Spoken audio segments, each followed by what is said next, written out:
Yes,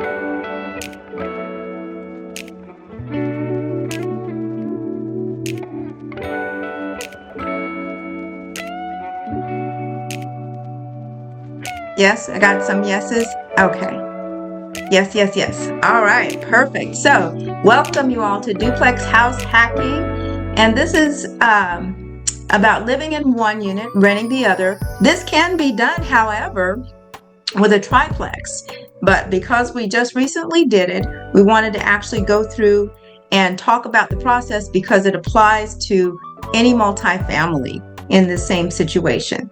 So here we go. This is myself and Jamal Bake. Jamal, can you also help me keep an eye on the participants entering the room? Yes, I If you will. can, okay. Thank you so much. All right.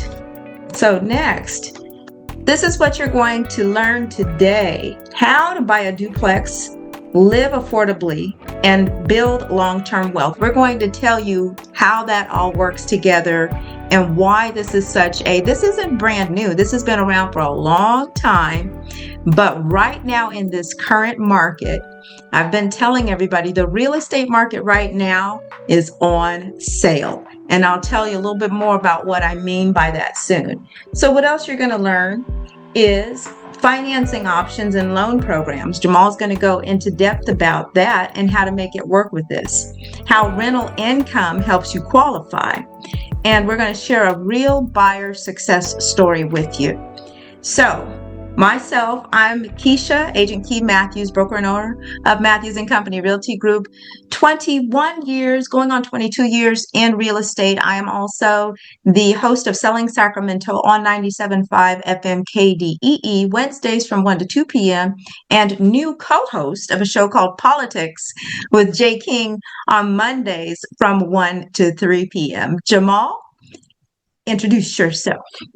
Okay, yes. My name is Jamal Bay. I'm a mortgage advisor with Guild Mortgage. I have many years in the industry of helping people. I've been a lender for 8 years, and prior to that, I have been in the finance industry for well over 20 years. So very excited to be on the call today. I see we have a lot of people on the call, so looking forward to speaking with everybody. Awesome. Thank you, sir. So now we have a quick, what we're calling a quick house hacking check-in. Now that we've shared a little bit with you about who we are, we want to know a little bit about who is on this call and who's tuning in. So the first question is, have you ever considered buying a duplex or multifamily property? Type it in the chat. Amos Holtz here. Yes, I have. I have 2 duplexes. Perfect. Okay, well, see, yes, I have. I'm starting to see some of those. Awesome. I'm letting a couple of other folks in the room right now. Patricia says, been thinking about it lately. iPhone, yes, I had that idea. Cam, it crossed my mind. Pam, yes. Maurice, yes. Lorraine, yes. Wonderful. Okay, keep them coming in. Does someone have access to my screen and they're writing on my screen? Lorraine, are you writing on my screen? It says that you have access to my screen and you're writing. Okay. And so now the second question. I'm sorry, go ahead, Jamal. I said, yeah, let's take that off. I don't even want to touch it right now because I don't want any further technical difficulties. We'll leave the screen in a moment. The second question that I have for all of you is, what is the biggest thing holding you back from buying a multifamily unit property? Not enough money saved, not sure how financing works, credit score concerns, scared of being a landlord, or you don't know where to start. Pick from one of those if it sounds like your reason. Not enough money saved, not sure how financing works, credit score concerns, scared of being a landlord, don't know where to start. And know that your answer or your response, the more truthful you are about your response, the closer you will get to actually making this happen for you. So it's all over the board. It's all over the board. And that's what I was expecting. All over the board. You see that, Jay? Yep, definitely. Okay, awesome. So that's what we suspected. Oh, I do need to try to get that off there. It's sticking.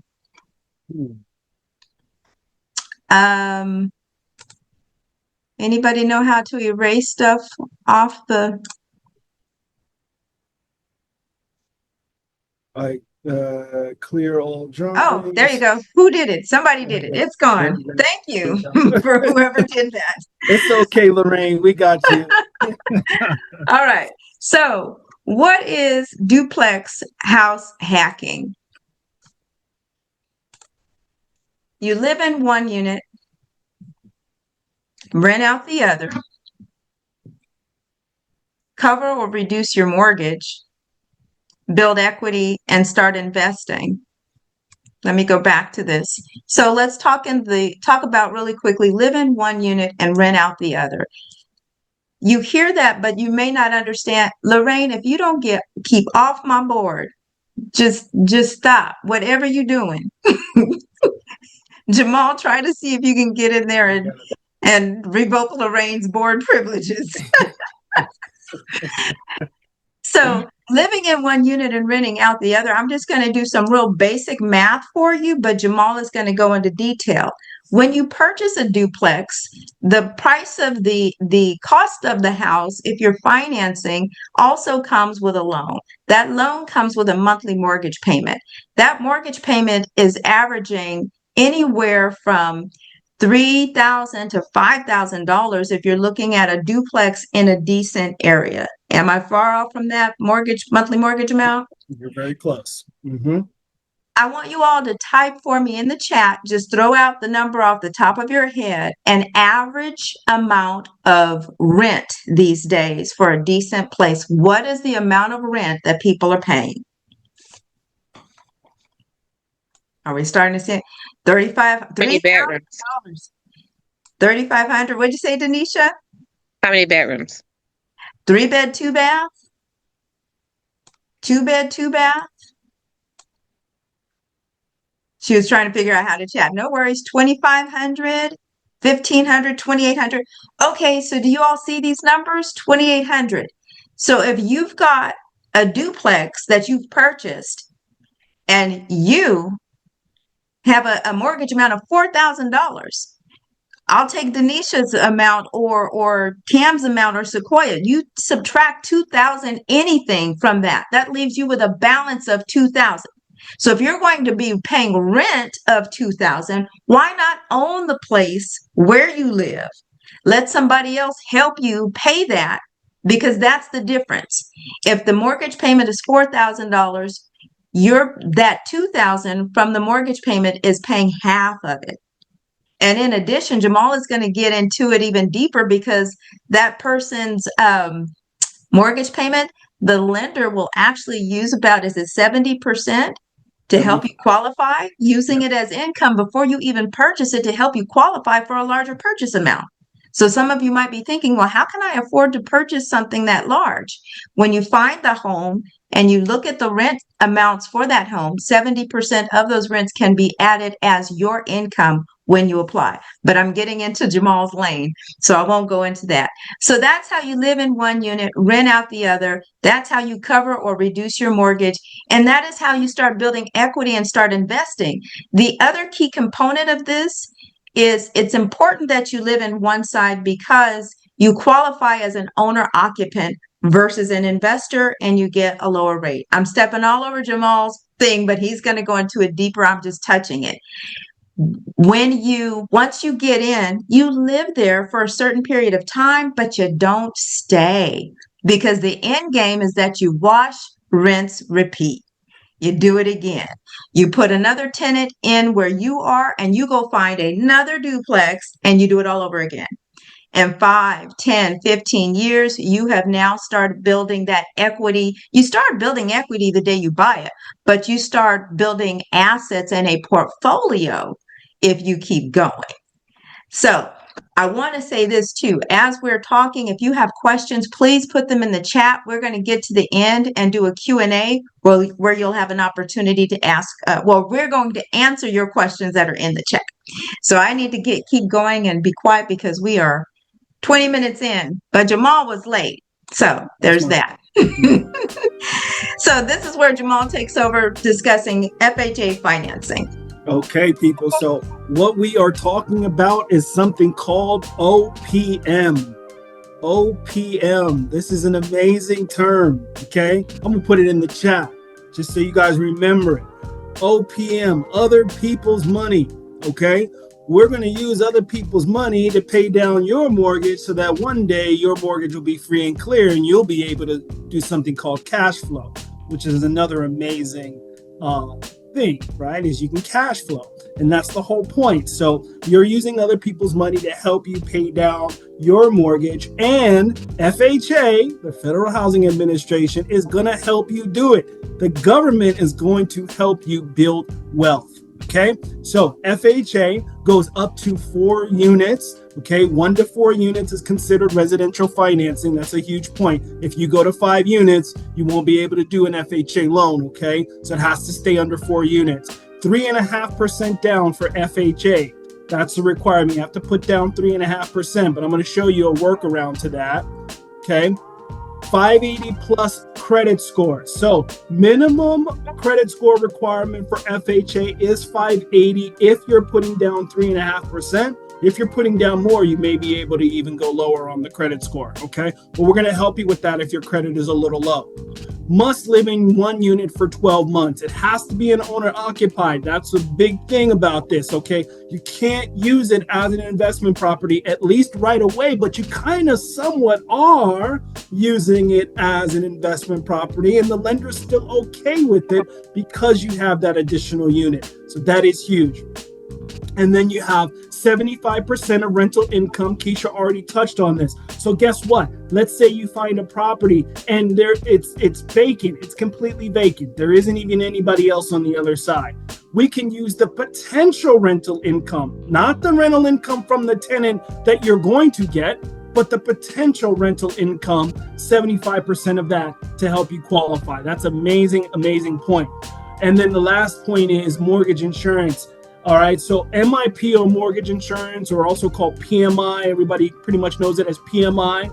This will stay with you for the life of the loan. This is a thing with FHA. So you get to buy a home up to 4 units, but you have to pay PMI. It's a small little price that you have to pay to get in the game with a duplex.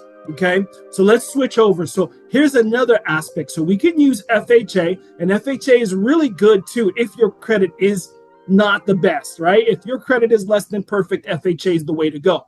But we also have conventional financing. Now, conventional financing will allow you to buy up to 5 units, up to 4 units as well. But you have to put down 5%. Okay, so 5% down, and that's going to apply anywhere from 2 to 4 units. Credit scores got to be a little bit better. If you want to get the best pricing, you want to get decent PMI rates, your score should be 680 or better to do the conventional option. Okay. Again, if it's a little lower, we might switch to FHA. Rental income qualifies with the leases and appraisals. So same concept. We're using the potential rental income in order to qualify you. Now, if there's not a tenant already in it, we're going to order a fair market rental schedule anyway. So we're going to determine what that fair market rental value is, even though there may not be a tenant in place. Okay. And then lastly, on the conventional side, there is no PMI once you have 20% equity and 80% loan left. You can get rid of your PMI. Unlike FHA, which will likely stay with you for the life of the loan, you can get rid of the PMI on the conventional, which is going to save you a few $100s a month down the road on your home purchase. Okay. Another hack there would be, as you progress with your FHA loan, to refinance into a conventional so that you can get out of the PMI. Correct. Definitely. So once you get into a position, once you have that equity, you've built that equity in the property, yes, you can refinance out of that FHA, go into the conventional and save on that PMI. That's for sure. Okay. So this talks about that rental income qualification. So we're using future rents to increase the loan amount. Future rents, I have to be, clear on that part, right? The potential rents to increase your loan amount, because what we're doing, we're giving you that potential rent as part of your income, okay? So in effect, that increases your purchasing power more than what it would be, say, for a single family home where we wouldn't have the benefit of that rental income. Okay, so that's a huge point. You are going to qualify for a different amount on a single family home than you would on a multifamily. Okay, so we talked about the 75% rent amount.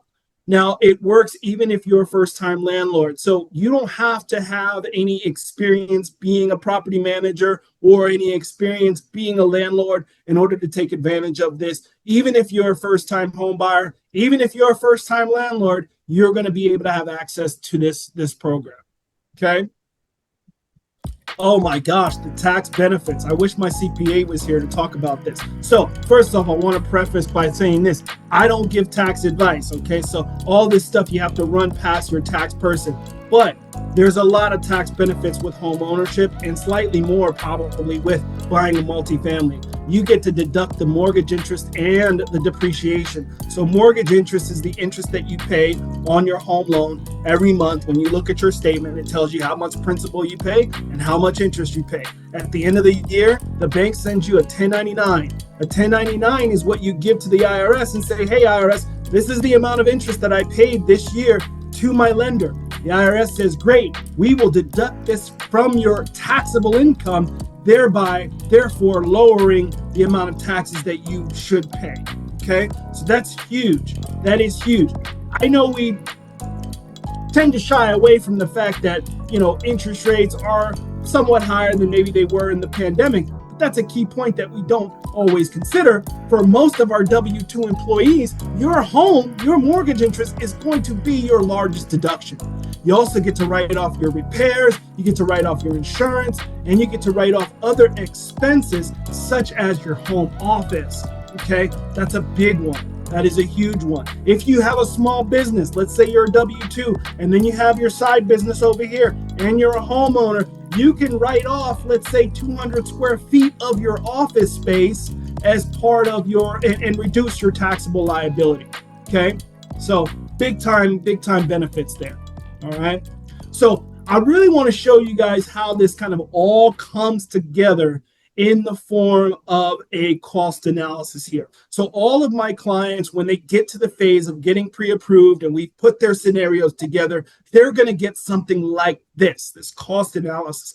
This helps us as lenders and you as a buyer to really understand the financing scenario and structure as we have it. So I want to go through this real quickly. So Key, can you scroll down just a little bit on this so we can get to the scenarios? Right about here? Okay. Yeah. All right, perfect. So here's where we are here. So if you look at this is the very first column I want you guys to pay attention to. The very first column on the left, we're reading from left to right. This is an example of a $480,000 duplex, okay, using an FHA loan with 3.5% down, as we talked about, and plus the estimated closing costs, because that's always factored in when you're buying a home. Not only do you pay down payment, but you also pay closing costs too. So looking at this very first column, this kind of gives you a rough idea on what things would look like.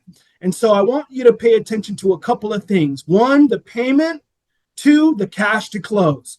Couple of things there. First off, the payment on this, about $3,700 a month, give or take. That's everything included, taxes, insurance, PMI, and principal and interest, approximately $3,700 a month. You can see your estimated cash to close there, approximately $29,220 a month, estimated cash to close. So let's just call it 30 grand. So 30 grand to buy this $480,000 duplex, and your estimated payment might be $3,700 a month. So that's the first column here, okay? The second column would show you what your net payment would be after you get let's say $1,500 a month in rental income. Okay. This is the rental income that you're going to receive from the tenant on the other side of the unit. Okay. Estimated 1,500. Let's use that as an example. All right. It could be more, certainly. Now, that $1,500 a month in rental income brings your total payment from $3,700 down to $2,200 a month. Okay. $2,200 a month. Again, we're in the second column. Thank you, Kate. Thank you. Appreciate that. $2,200 a month. Now, I know in the chat, when Key just mentioned estimated rents out there, I saw a couple of people say $2,500 a month is what estimated rents are right now, depending on the bedroom, bathroom count in Sacramento County. So this is about pretty much average what you would expect to pay even as a renter. But you're getting it for almost a $500,000 duplex at $2,200 a month. So pretty good deal right there, I'd say. The third scenario, let's say you say to me, Jamal, you know what, 29 grand, 30 grand, that's a lot of money. I don't know if I can come up with that. Can you help me out? I say, yes, we have a perfect program for you that can get you down payment assistance on this $480,000 duplex. And this down payment assistance is going to help you reduce it from $30,000 out of pocket to just $15,000 out of pocket. You see that cash to close, Keisha? Right there, it says 15K right there. So you go from 30K out of pocket to $15,000 out of pocket. You can get $15,000 in down payment assistance to buy this home. So not only are you getting help with the mortgage, right? But you're getting help with the out of pocket cost too. Now in the last column, this is just icing on the cake here, guys. Let's say the seller says to you, hey, I really would love for you to buy my property. If you buy my property, I'm willing to give you $10,000 in seller credit. This is when the seller gives you back some of their own proceeds to be applied toward your closing costs. So you're taking that $10,000 that you're getting from the seller and you're applying that directly to your closing costs. So now, instead of coming in with $15,000 cash to close, okay, you're only coming in with $5,000 cash to close, okay? Imagine that, buying a $480,000 duplex with $5,000 out of pocket and a payment of $2,500 a month. That is, I mean, almost a dream scenario there, okay? Almost a dream scenario. This is a great, I like this. This is a really good way to explain this. We do have a question, Denisha, there. So we have a few questions in the chat, and then Denisha raised her hand. So because of where we are with time, and we said we were only going to be 30 minutes, we started a little late. I want to go ahead and take the three questions in the order in which they were presented. Can you answer those? Denisha, can you hold tight while we get to the first two? Yes. Okay, thank you, ma'am. And so Maurice is asking, I'd like to purchase a fourplex on a 203K loan. What about that? Okay. Maurice, how you doing, sir? Good to see you. Yes, you can purchase a fourplex using a 203K loan. You cannot, however, layer in down payment assistance with it. So you would come in with first down payment, 3.5% down plus closing costs there. But it is possible for you to be able to do that. Yes. Thank you. Question. So with the FHA, you have a higher interest rate, question mark. I just want to ensure I understand correctly. In theory, that is not traditional. Traditionally speaking, conventional would be slightly higher than your FHA loan rate, just on rate, okay? Usually the reason why that is because of the PMI factor that we talked about. So although FHA oftentimes does have a lower rate than conventional, the way the PMI works out, effectively you're paying about the same rate for both at any given time, and usually, okay? And it's just because of what I mentioned about that PMI, you end up having PMI for longer under the FHA scenario than you typically would with the conventional scenario. And for Okay. anyone who doesn't know what PMI is, it's private mortgage insurance. And Cam says, okay, got it. Thank you. Yeah. Private mortgage insurance. If you don't put down at least 20% or more, the lender and investor will attach an insurance policy against your mortgage so that if in the event you default on it, they can still get paid. So Yep. that's what that is. Yep. Okay. Correct. Larry Correct. says yes. Okay. Okay. And then so now, Denisha, your question. Question. So with the seller's credit, like what situations would that happen in and like how often does that happen? So that's a great question because remember when I said earlier, the real estate market is on sale. What is happening effectively right now is that sellers are assuming that as every year goes by, their properties are worth more and more.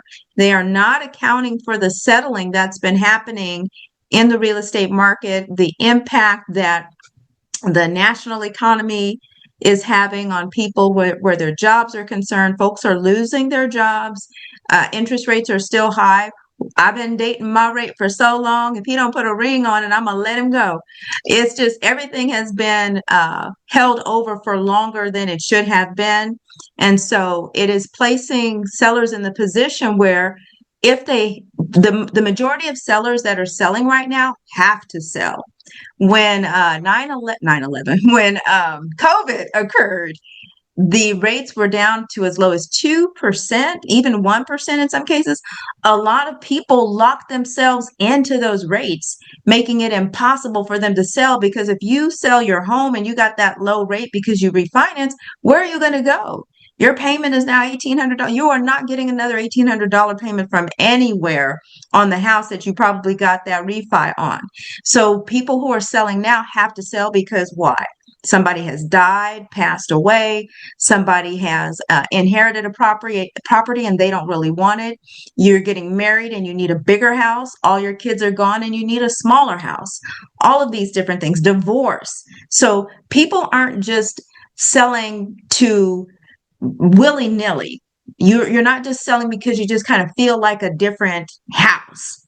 You're selling because you have to. And as a result of selling because you have to, that also means that you got to get it sold. And so if the buyers are out there and the buyers are saying, wait a minute, these rates are too high, I might lose my job. I don't know about buying right now. Sellers have to make their homes really attractive. And so for the past several months, we have been seeing sellers give huge concessions, starting with the developers. They're giving $30,000, $40,000 incentives for you to get into their homes, and their price points are beginning in the, I'd say, mid sixes and higher. So for folks who have homes that are resale that are in the sixes, their competition is new home construction right now. So they've got to give incentives. They've got to do seller credits. They've got to do price reductions. We just went into escrow this morning where we made an offer and it was a low offer. The seller came back and countered higher and asked us to remove all contingencies, the house to be sold as is. We're like, no, we want a $10,000 credit. We asked for a lot of things. And they said, okay, yes, because they're just trying to get it sold. So when I say the market right now is on, and then vice versa, the same is true for me with my sellers. When we're trying to get houses sold, we have to be flexible and make some concessions because houses are staying on the market longer and sellers who are selling right now need to get it sold. We're actually seeing houses, the average market time right now for most listings is about 2 months. And a lot of that is just because sellers they haven't bought into the idea that they can't get what they want. I think that we're hearing it now a lot more in the news where they're acclimating to it. So we're probably going to see them start, leaving the market faster. But that's good news for you as a buyer because it means they're going to start pricing it right. But let me tell you what you don't want to wait for. You don't want to wait for that rate to go down because what's going to happen? The demand's going to go right through the roof. Through the roof. People are going to jump in the pool and then the prices will go up. Patricia is asking, are you seeing many duplexes in good areas on the market in the Sacramento region? Yes, the scenario that we're going to talk about that I hope we get to today. My client closed. I live in Pocket. Her house is duplex is right down the street. If any of you are familiar with Pocket, the duplexes out here, the character of them is that one house is on one street. They typically are on the corner, so that they don't even look like duplex. Sometimes they paint them differently and they look completely different, but they're typically beautiful, and they're in the middle of Pocket and Greenhaven. So the answer to that is yes. What about quadplexes? Yes. So with quadplexes, we have to remember too, in Sacramento and in a lot of different cities, quadplexes and triplexes typically are in certain areas. So that is what it is. And so if you want to purchase that, you just got to be willing to be wherever it is, the locations. They're not normally in the nicest areas. Can I say that without getting in trouble? They're not typically in the most desirable areas. But hey, you can change that. I see some developer folks on this call. Y'all can start building some quads in the better neighborhoods and change that whole piece up. So hopefully that answered that question. Did it, Denisha? Yes. Perfect. All right, y'all. Jamal, did you want to Okay. finish here? Oh, my annotations. I can't even. That was pretty much it. I think we covered that. Of course, everyone's situation is different. So I did leave a link. I'll go ahead and pop it in one more time. Anyone that wants to get a one-on-one consultation with either myself or Keisha, we go into this in a lot of detail with our clients. So we can get more specific on a one-on-one call. Perfect. That's good. Did you want me to stay here on this page anymore? Okay. Yeah, all right. So then our next item, let me get off of the annotate. There we go. Investment protection tips for success. There are two things that you need to know when you're buying a multifamily home. You want to screen your tenants carefully, and you do that by hiring a reputable property management company. This is the part where if you fear being a landlord, you don't have to, you should not try to be a landlord. This is an investment. You want to pay people what they need to be paid to take care of your investment properly. Living in the state of California, we are the most litigious state in the union, and people will sue you for anything. And a lot of the tenants in California are very hip to the tenant protection laws. California tenant landlord laws protect the tenants. So if you are not schooled and well versed, and you are not on top of the laws and the policies and the things that are changing as it pertains to tenant and landlord protection laws, you want to be the first one hiring and screening a property management company.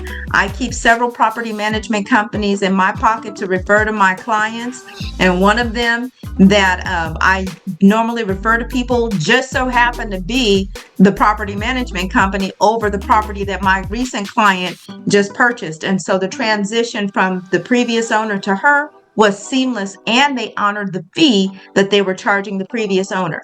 You want them in charge. You don't want that headache. You don't want that smoke. And then add value to the home with simple upgrades. Don't over improve. Don't put things like marble and granite and high-end appliances and fancy floors in rental properties. Why not? Somebody throw it in the chat. Why do you not put those high-end items in a rental property? Anybody? They tear it up. They will tear it up. And it's not a guarantee, but should it happen, it's expensive to replace. Angela said because they won't take care of it. So if you have a good property management company, we are banking on them putting a good tenant in place. But even with a good tenant, stuff happens. And if you have to replace something, you don't want the expense of replacing marble anything. Okay? What to look for when you're buying: good layout and condition, separate access, parking, and metering, solid rental history or potential of the area. So this is all about location and condition. When you're looking for a place to buy, You don't want to settle for a house that's tucked back in an area that kind of looks like a neighborhood. If you've got to stop and think and question, it's not for you, not for your investment purposes, because at the end of the day, you want someone to be excited about renting it. You want someone to, and you want to attract a good renter. So think in terms, when I'm out with buyers and we're looking at houses, or if I'm with a listing, with a seller who's listing their home, I put on what I call my buyer's hat and I drive through the neighborhood and I think like a buyer. As an investor, you got to think like a renter. What is a good renter going to find acceptable? That's how you need to vet the property. They want to make sure that there's plenty of parking, or the parking is accessible. The house should have a layout that is practical, not something that's strange and you don't understand. What's that little crevice right there in the kitchen? What do we do with that? So make sure that you're investing in something that a good, solid renter will want to rent out. Navigating the purchase process. Jamal just talked about the loan pre-approval. We're kind of speeding through this, y'all, but this is just the general consensus to give you an idea. We will answer any questions you put in the chat, or if you reach out to us, we want to take you through to the next steps. But you'll go through the loan pre-approval process. Submitting a strong offer depends on your representation. You want to get with an agent who is not only savvy, but somebody who is consistently producing in the current market in which you're buying in, because market trends change how you do business. Right now, the tactics are a little bit different, and the tactics that we're using now may not be necessary or may not have worked a year ago. Like right now, we're asking for the credits. We're asking because we know they're 9 times out of 10 we can get them. 2 years ago, we were not asking. You had to be more competitive. So make sure that you're submitting a strong offer by making sure that your team is strong and that they're also knowledgeable. Dealing with the tenants. When you're navigating the purchase process and dealing with the tenants, this is where having a really strong property management company is going to come in, because they keep all of the paperwork in order. So it's not a matter of dealing with the tenants. It's just a matter of your team communicating and everybody doing what they're supposed to do. So that's a part of the process, though. Appraisal and inspection nuances for multi-units. During this transaction with the client that I'm hoping to be able to share with you guys, I had to contact the city of Sacramento because the inspector couldn't find the clean out. The clean out is the sewer clean out so that they could do a sewer inspection. The city of Sacramento was supposed to identify where it was in market. City of Sacramento came out, and they came out really fast, but it wasn't there. So we had to hire a separate company who specializes in going through the roof, going through the chimney to get to the sewer. It was crazy. But again, that all comes with having a team who understands, who's resourceful. These are little nuances. When you have a duplex, some of the utilities are separate and some of them are not. So the inspection is going to cost twice as much sometimes. Definitely going to be a little bit more. But these are things that separate a multifamily inspection and appraisal situation from a typical transaction. So my real buyer story is Alexis. She's the reason that y'all are here today, because when it happened, it was just so exciting. She purchased this duplex. She actually came to me as a referral from an agent out of town, and she had another duplex in mind. It was, in her mind, amazing. And I'm not sure that she even saw it in person. We went to see it, and my gosh, when we vetted all of these things, some of the things that you guys are learning about today, she was like, oh no, this is not going to work. And, but she was willing to be flexible with what she was looking for. So we increased her search parameters. And that's how we landed this property in Pocket in the Greenhaven area. And this was just 2 weeks after she got started, because she was her finances were in order. All of the things that she was asked to do, she did. It was just a matter of scheduling showings, getting out there and finding the right property. The tenant came with the house. They had just remodeled one half of the house, one of the duplexes, and that was the one that she chose to live in. So this just kind of unraveled very clean for her. In addition, she was able to take advantage of a solar program where she financed the solar purchase in the mortgage. And so the solar is completely paid for, not just one side of the property, but both sides of the property. And I tell people often, if you're not getting the solar paid for out front, you don't want to lease it. Leasing it, you run into some problems sometimes when you try to resell the property. But the other part too is that you want to receive instant rewards from using the solar. If you're leasing it, you're paying it, and you're still coming out of pocket. Granted, this is tied into her entire mortgage, but she ain't staying here forever, right? And plus somebody else is helping her pay. At the end of the day, it's about what is that monthly payment? What is that amount coming out of my pocket?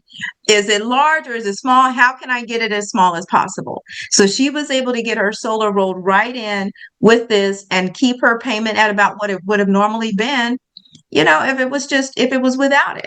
And then having the tenant pay half of her mortgage. So she reduces her housing expenses and she starts building equity right away. Opportunities.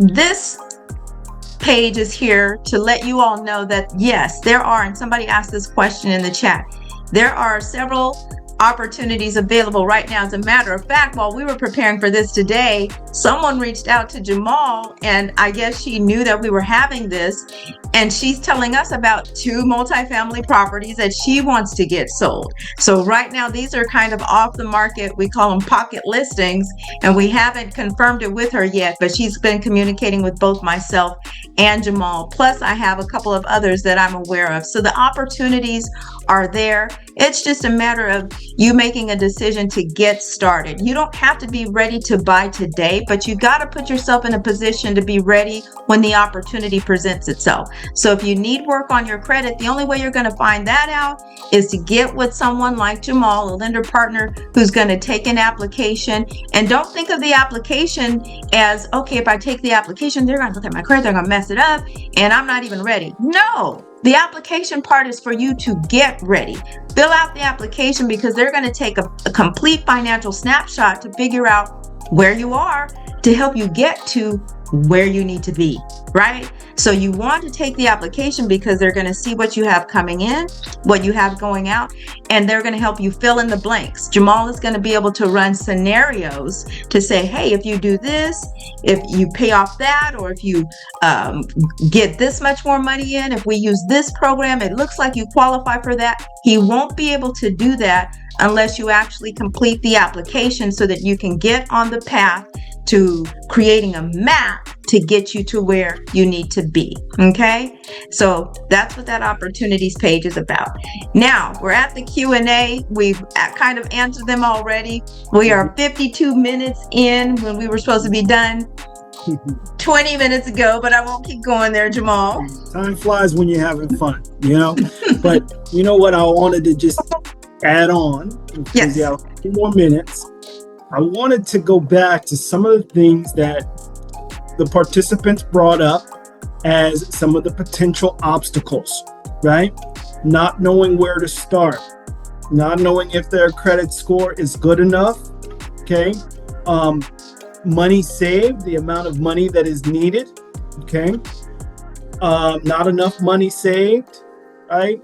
So we're seeing a lot of the same things that you're talking about right now, right?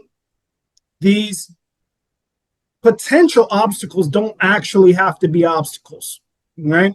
They are there for you to understand the things that you need to work on. Right. But keep in mind that what I just showed you is an ability for you as a home buyer to buy a $480,000 duplex and spend $5,000 out of pocket. Now, on average, as a renter, if you had to move from your rental today and your rent was, let's say, $1,800 a month at the new place, $2,000 a month at the new place or more, you're likely going to be coming in with about $5,000 first, last, and security. So let's start there, right? Saving up 5,000 is a lot easier than saving up 50. Right. Okay. Other thing is credit. We just showed you FHA goes down as low as a 580 FICO score. If you're not there, we'll work with you. We have our sniper approach that we like to call our sniper approach. We'll show you exactly what you need to do to get to the desired outcome on your credit score. Okay. So don't let credit be an obstacle for you. And if your score is not there, it's okay. We can get it there. I'm confident we can. So credit is not an issue. And for some of us, income may be an issue. Maybe we don't make enough, right? Sacramento, prices have gone up. You kind of sound like you're preaching for a minute. But income hasn't gone up, right? Mm-hmm. The income isn't going up at the same level that home values are going up. I like the question that Elliot just said, Jamal, to your point. Would like to purchase a quad with parents, how to do so with multiple buyers.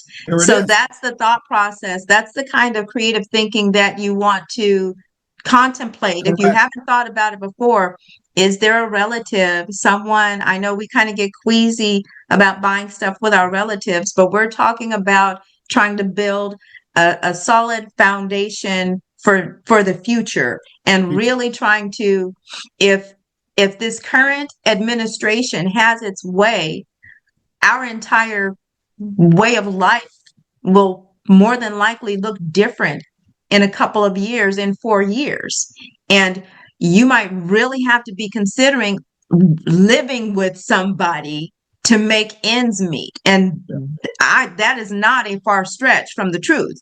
And so if I had to buy a home with my relatives, if things got really bad, I'm going to live with them. Just like when COVID happened, a lot of people had to live with folks that they didn't necessarily want to. But when things got tough, that's what had to happen. And so can you tough it out for a couple of years to make the sacrifice to buy something with a relative, if it's a duplex, if it's whatever it is, threeplex, fourplex, a single family with an ADU, to increase the income, to increase the purchasing power. Correct. Right. Correct. So I'm sorry, Jamal, do you want to answer? That was perfect segue, because if your income isn't quite there yet, right? That's where the duplex comes in. That's where the additional rental income can come in to help you with that. That's where the family member can come in. And Elliot, to your point, you can put 16 people on a loan application. Okay. You can put up to 16 people on a loan application. You might drive the lender crazy, but you can do it. It can happen. It can happen. And guess what? You could say, you know what? It's 5 of us. 5 of us are going to live in one unit and rent out the other 3. You can do that too. You can do that too. So there's a lot of ways to really do this, guys. And I think the point of Keisha and myself jumping on this call was really to give you an overview of what is possible. Yeah. Okay. And rule out any doubt that you can't do this. Yeah. Okay. You can do it. You just have to start.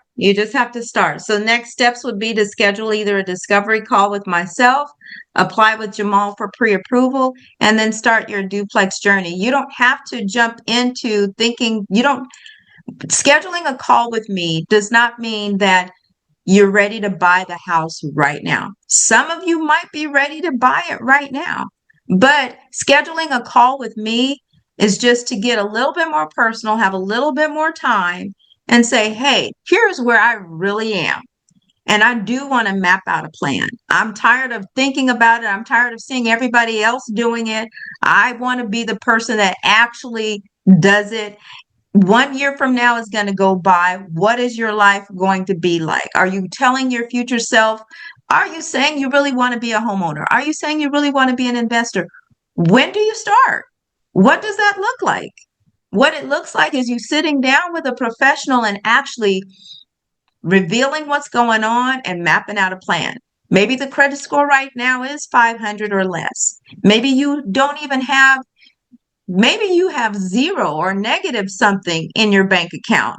I have heard people give testimonies about how they bought a home, not with nothing in the bank account, but that they took the step towards planning to buy when they had nothing in the bank account. They took the step toward improving their life when they were down and at their lowest, and really didn't, hope was nowhere on the horizon, only a pipe dream, right? So this is free. Scheduling a consultation to talk to me, free. What you're going to gain from it is momentum, because when you leave the consultation with me, we're going to have a plan for next steps. We've been working with people for several years. Some folks, it's taken them a couple of years to purchase, but they do it. There's some folks on the call right now that we've been working with, and it's been a while, but they're still moving and taking steps towards making it happen. And as long as you stay around a certain thought process or mindset, it'll eventually come to fruition. Angela said, I'm ready to start my 10-month goal. That's what you have to do. And if you are serious about something, for example, like a 10-month goal, then you work backwards from there. In 10 months, if you want to have your investment property, you got to sit down with somebody who knows how to get you there so that you can work that plan backwards and know what you need to be working on right now. I always give people the first assignment to find the money. And find the money means sitting down with your bank statements month after month and figuring out what you're spending on. What stuff are you buying that you must have, and what stuff are you buying that you're wasting money on, right? So you start there. Quick house hacking checkout basically was asking you if you're ready to have that conversation. I don't want this to seem like this was some kind of tri-level marketing conversation, because it was not. And this is just for you to think about personally. If you're ready to have the conversation, Jamal just dropped the link again in the chat. Click on that link and we will personally reach out to help you take that next step. We'll do that. And, at that point, it's just between you and us. Nobody has to know what your plans are, what your goals are, what you have, what you don't have, but you have to take the first step. Larry, you are very welcome for this very valuable information. And so let's stay connected. There's Jamal's contact information. There's my contact information as well. You're so welcome, Patricia and Gianna. It's so good to see you both. Absolutely. So even if you know someone else who may be able to use this information, it's really important that we share this information, which is why we do this. And I saw someone on the feed. They got off. I was just going to give her a shout out. Erica Fields. She was on here. She's an agent. I meant to give her a shout out earlier, but we do what we do because we have a responsibility to bring this information back to other people that are in our communities, right? So any questions before we take off? If there are no other questions. Oh, sorry, Maurice. Wow, what's going on here?